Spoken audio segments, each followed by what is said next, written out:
I like Travis Williams a lot. I respect Travis Williams a lot. This episode's going to be about Travis Williams and things that he needs to do a lot better. Good morning to you. Good Friday morning. I'm Dejan Kovacevic of DK Pittsburgh Sports. This is Daily Shot of Pirates. It comes your way bright and early every weekday. If you're into football and or hockey, I also offer daily shots of Steelers and Penguins where you found this.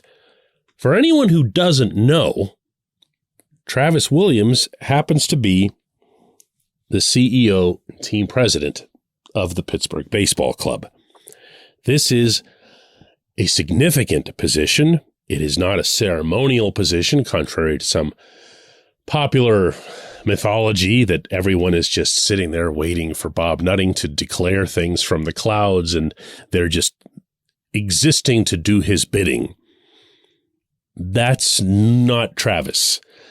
That's not why Travis would have left the really good job that he had just gotten 3 years ago with the NHL's New York Islanders and being largely in charge of the process of getting UBS Arena built in Elmont, New York, the site of horse racing's Belmont Stakes, which, by the way, is now up and running, and our own Penguins were there just last week.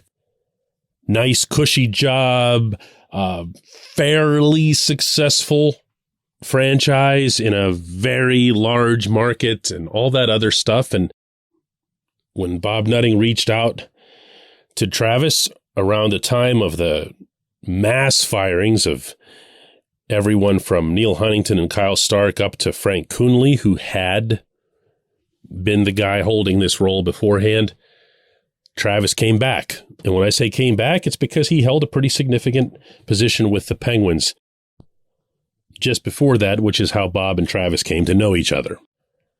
I'm not sure what's brought it on this particular offseason, but I've gotten more feedback, more questions from listeners and readers about Travis and what he does within the Pirates hierarchy than in the first 3 years of this front office combined, maybe many times over. And I am very much on board with you on this, not in a pandering way, but because my belief is that Travis can be, and has yet to be, a real difference maker for this franchise. And he can do that first and foremost by being more visible, by being more vocal. Not in a Coonley, awkward, clumsy, tripping all over his own words all the time kind of way, but just by being his best self. Unfortunately, that hasn't occurred. And worse, they seem to be hunkering down. All of them. This portion of Daily Shot of Pirates is brought to you by our friends at North Shore Tavern, that's directly across Federal Street from PNC Park. It's home of Steak on a Stone, an eating experience, underscoring the word experience. The steak is brought to you partially cooked on an 800-degree stone, and you do the rest. It's a ton of fun, it's a great meal, and it's a baseball atmosphere like no other in Pittsburgh. North Shore Tavern, right across Federal Street from PNC Park. There have been a ton of occasions over the years where I felt that the Pirates were unfairly lambasted publicly over stuff that really wasn't a big deal. Remember when they ran out of hot dog buns the one night at PNC Park? That ended up being the only discussion point on social media, talk radio, and everywhere else for 3 days. How could they have run out of hot dog buns? They run out of things all the time, at all stadiums, at all arenas. The Steelers run out of stuff. The Penguins run out of stuff. Happens to everybody. But it happens to the Pirates, and it's, look at Nutting, this and that and whatever, and it's unfair. The reason that I mention this is that the Pirates did something this offseason that they should have been absolutely annihilated on. And hardly anyone has said a word. Did you even know that they ditched Pirates Fest? Did you know this? This used to be a really big deal around here. At one point, Pirates Fest, when it was at the Carnegie Science Center and really crammed in there, if you'll recall those events, the 3-day weekend saw 21,000 fans go through there. 21,000. It was so big that they had to move it to the David L. Lawrence Convention Center across the Allegheny River, which offered infinitely more space, but they packed that too. Half of the entire upper level of our pretty significantly sized convention center was jammed. And there were games and events and meet the coach and shake Clint Hurdle's hand and Q&As with the manager and the GM and whatever else. And on Sundays, and a lot of you can back me up on this because you were there, Bob Nutting would wait for you at the door on your way in and shake your hand and thank you for your support of the Pittsburgh Pirates. And people would ask him questions and everyone was having a great time. This one's canceled. It's just bagged. Done.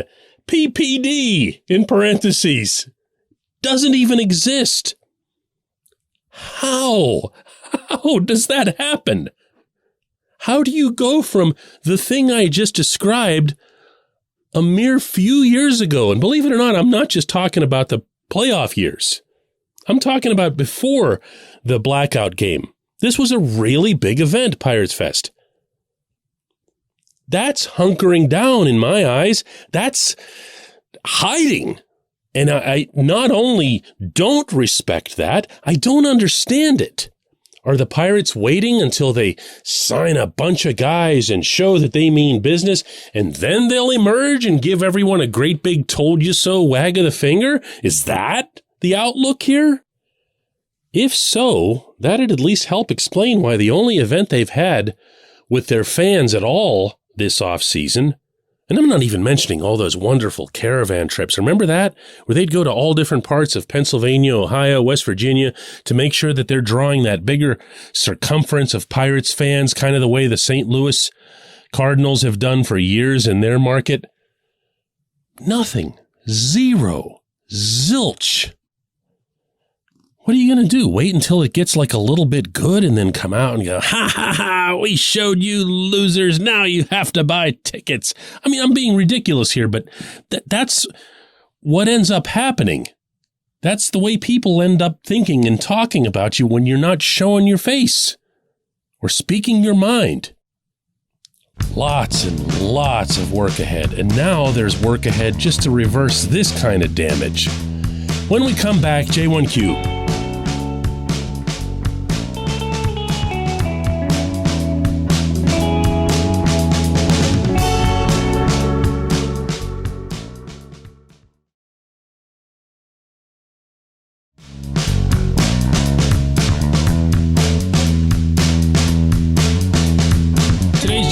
Comes from Bob, who writes, I love this so much. I just have to say this in advance. Here, okay. I'm starting over now. Okay, today's J1Q comes from Bob, who says, one way to improve is to not give at-bats or innings to terrible players, i.e. addition by subtraction.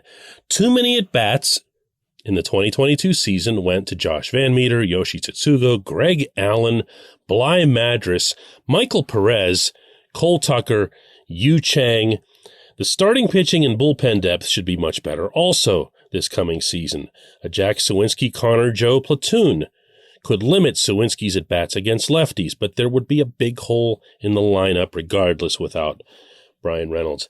Bob, your point about the waiver guys, waiver dudes, whatever it was that I ended up calling them at the end of this past season, I think it was waiver dudes. The endless conga line of waiver dudes was supported wonderfully by Alex Stumpf, our beat writer at DK Pittsburgh Sports, in a late season piece where he counted up exactly what you're describing here. The number of plate appearances, the number of innings that were committed to terrible players who the Pirates had to have known had an excellent chance of remaining terrible players, even though they'd been plucked by the developmental wizards employed by the Pirates. And this, by the way, is yet another reason that I'm not prepared to declare that any season is some non-punt or some big stride forward until we see how the Pirates stop doing that. Stop treating your major league roster, what should be your most important general commodity, the active roster, as a glorified tryout camp. Stop plucking every single guy that's out there that you might have liked at some point years ago or in high school or whatever it is, and base your evaluations off of what you're seeing on the field from them wherever it is that they happen to have been employed before that. Because this notion that, well, if we just bring them under our umbrella, we'll show everybody how development works, because it doesn't. It certainly doesn't in Pittsburgh. The number of players who were taken off waivers, who got better in Pittsburgh, and I don't even know that he got better, he just became a regular contributor, is Ben Gamel. But Gamel was always pretty much what he was in Pittsburgh. I don't know that he just, took off or something. He had one season where he hit a little bit above his career norm, but for the most part, Gamel was just an honest ball player. And that's what he was in Pittsburgh, an honest ball player.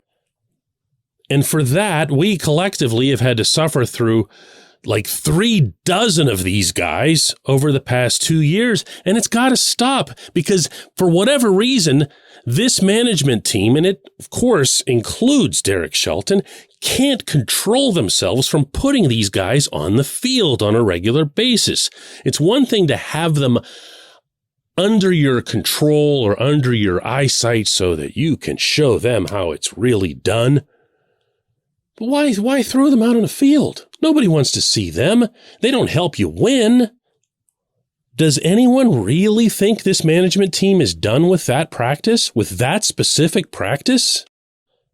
Speaking only for myself, I will believe that when I see it, and until then, the punter is lining up 15 yards behind the long snapper. I appreciate the question. I appreciate everyone listening to Daily Shot of Pirates. Let's do another one of these Monday.